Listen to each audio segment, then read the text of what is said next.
What's up, streamers and gamers? Benda42 here. I got a great video for you today. We're going to go over how to stay positive in a hostile streaming environment. I got somebody asking me this the other day. I thought it would be a great idea for a video because apparently people think I'm really good at letting stuff roll off, not getting stressed about drama on social media or Twitch. So that's what this video is all about. So you may have remembered in the beginning of your streaming career, you were very bright-eyed and bushy-tailed. You were ready to get in there and start dominating the streaming world.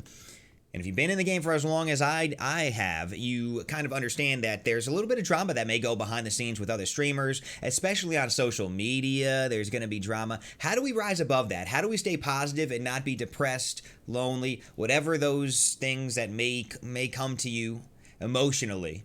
How do we get away from that? So step number one, step back from social media if you have to. I know a lot of streamers that live on social media. They're on Twitter all day and they make a tweet and they sit there and they wait for responses. If you're doing that, depending on what type of person you are, I think it's toxic. You know, it's gonna get you messed up. It's gonna get you messed up in the head if that's what you're doing all day. So try to step back from social media a little bit and don't spend your whole day focused on Twitter or Instagram, whatever. Okay. With that being said, another tip that I have that I like to do is mute the accounts that you don't like to see, especially on Twitter. There's a lot of toxic people on Twitter, and I'm friends with, I don't want to call them toxic, but that's what they get off on is, maybe stirring the pot, causing drama, complaining, always having some sort of controversial stance on something. And that's not really my style, per se, for me. So I will mute them on Twitter. They could go with their friends over there and I don't have to see their posts. You could mute people and not unfollow them, so that's fine. They're still my buddies, but I don't want to see negativity after negativity after negativity every single day on Twitter. That'll also get in your head. So if you're scrolling through Twitter all day, you're seeing all these negative tweets about everything.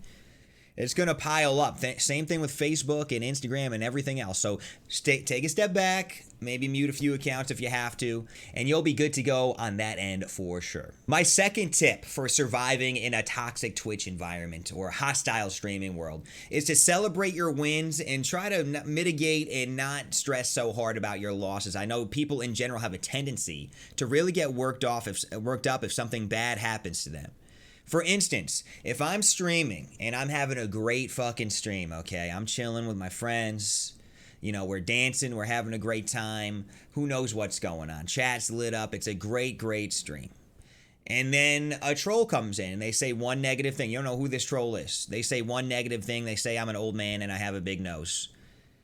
If that ruins my night, if that's going to overshadow the positive stuff that happened for that stream, that's a problem. And that's how you get kind of worked up and beat down.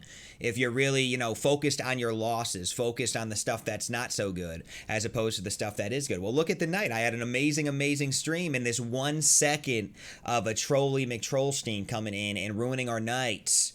That shouldn't be that way. It shouldn't ruin your night. So make sure you are really celebrating your wins and avoiding your losses. Don't think about them too hard.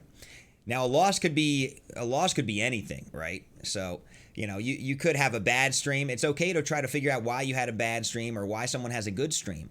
But as long as you're being productive with it, that's the thing. You got to be productive. You got to think to yourself, why was this stream not so good? Not, getting depressed and maybe drinking some alcohol about it. You get a little, hurt about it. It's okay. Everything's going to be all right. Appreciate your friends and stay positive, okay? Tip number 3 on how to stay positive in a hostile Twitch environment is to take walks. I know this one's not silly, but I go for walks with my dog. I work out. Again, you cannot sit in front of the computer all day. If that's what you're doing and you feel like you're getting yourself driving yourself crazy, you need to step outside maybe. Take your dog for a walk. Go work out. Go do something. Have a hobby other than sitting in front of the PC all day.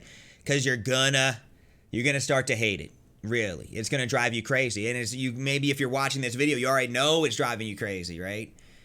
You're homebound. You don't know what to do. You got to get outside and get that walk. Tip number 4 for surviving the streaming environment is always do something productive. Okay, and I know this one, again, I tell people if I'm not doing something productive, I stop doing it.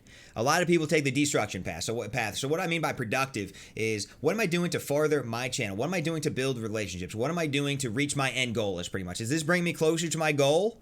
or is it actually pulling me back from my goal, or am I stagnating? Okay. So, for instance, if trying to hate on somebody on Twitter or whatever the hell you're doing, or maybe going to somebody's stream and trying to give them trouble, or looking at drama, that's another, looking at drama on Twitter or whatever the hell you're doing. Is that producing for you? No, it's not. The only thing it's doing for you is making you more crazy, right? Stop doing that. Make a YouTube video, stream, make an advertisement, do something that's productive, and stop on the destructive path. Don't go stalking somebody's tweets. If you don't like somebody, block them maybe on Twitter. Have no association with them. That's okay. I got plenty of blocked people on Twitter. It's okay to cut people out if they're going to be that way, but don't dwell on it. Don't go to their Twitter and try to see what's going on, this, that, and the other. That's a waste of time. And it's not only not going to bring you closer to your goal, it's actually going to bring you farther back when you start thinking that way. You could be doing something a lot more productive with your day. And that's going to bring us right into tip number 5. I'm going to steal this one right from Triple H and Vince McMahon himself. And that is do what is best for business. So, like I said before, you can't dwell on things. If something's not bringing you toward your goal, you need to stop doing it. Sometimes you have to make hard decisions that maybe you don't want to make because you don't want to stir up any drama, but you got to do what you think is best, not only for your channel, but the communities that you're in, and your YouTube channel and your social media. Sometimes you got to cut people out. Sometimes you got to do stuff that maybe won't be too popular. Who knows? But you have to do, the end goal is to do what is best for you. That is going to conclude our tips for the best advice I can give you for surviving in a toxic streaming world. If you like the video, please give it a thumbs up, maybe a subscription. You like what you see? You like what you see, baby? You like what you see? Maybe leave a comment below telling me how you feel about me. I'd really love to see it. Other than that, you can join Team B42. The link is down in the description. I hope you enjoyed the video and it helped you out in your streaming career. I will check you in the next video.